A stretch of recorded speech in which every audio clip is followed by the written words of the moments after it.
The FDA chief has called it an epidemic, and the trend is spreading through schools here on the Gulf Coast.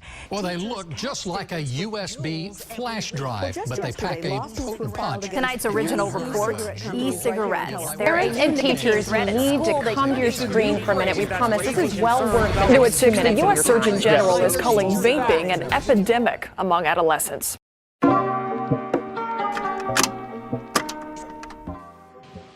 The e-cigarette is the newest trend entering high schools around the country. You've most likely seen someone using one of these, whether at home, a friend's house, or even in a school bathroom. They may seem relatively harmless, but they have a wide range of dangerous side effects and include damaging and addictive chemicals. And unfortunately, these e-cigarettes are only becoming easier and easier for our nation's youth to purchase. Let's break down exactly what is inside of a traditional vaping device. For example, we'll take a look at one of the most infamous e-cigarettes on the market right now, the Juul.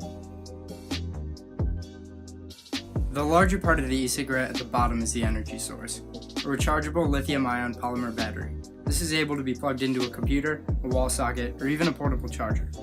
The USB charging port in the Juul's battery makes it easier to pass off as a flash drive. However, the more harmful component of the Juul is the pod, which is where the e-liquid is.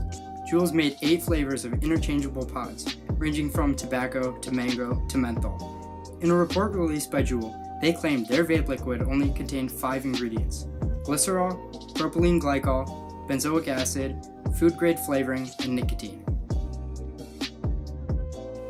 Nicotine is a famously addictive chemical, the same found in cigarettes. After just a few times using a Juul, one can easily get hooked on the chemical, and the brain will eventually adjust to require more nicotine, a cycle of more and more usage.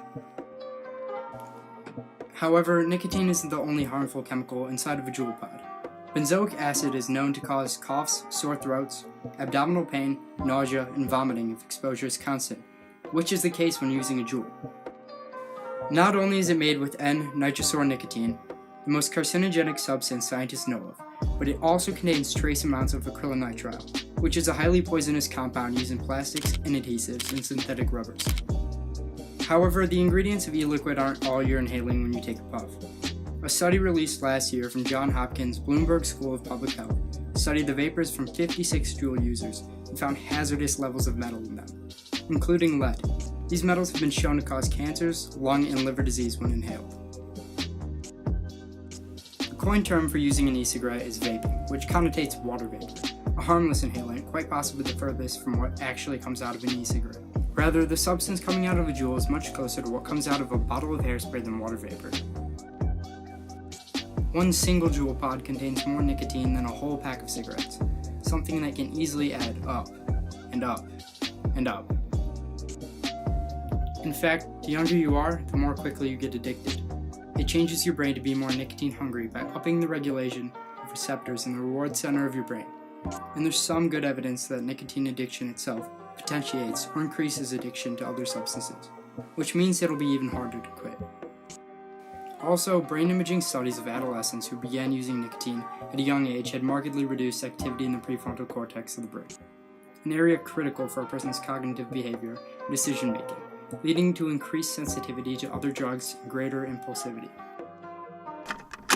The worst part of the e-cigarette industry is that nicotine-delivering products, such as Juul's, are being targeted at you. In fact, these companies are investing in long-term customers, younger adults who, though legally unable to purchase the e-cigarette, will get hooked much easier and for whom it will be much harder to quit. Not to mention the easily concealable form of most of these products, making it even simpler to keep in a pocket, a sock, or down a sleeve. But here's the truth about using e-cigarettes. Don't do it. Truthfully, I've seen friends and classmates get hooked on e-cigarettes and pour hundreds of dollars down the drain on an addiction they don't want. I've seen athletes who start juuling now barely able to run a mile without having to stop and catch their breath for a few minutes. I've seen people steal money from their parents to buy more nicotine products. The facts are there to support that using e-cigarettes are harmful, but still hundreds of people do it every day. If there's one thing you take away from this video, it's this. Using nicotine products is not worth starting. In fact, it's something worth ending.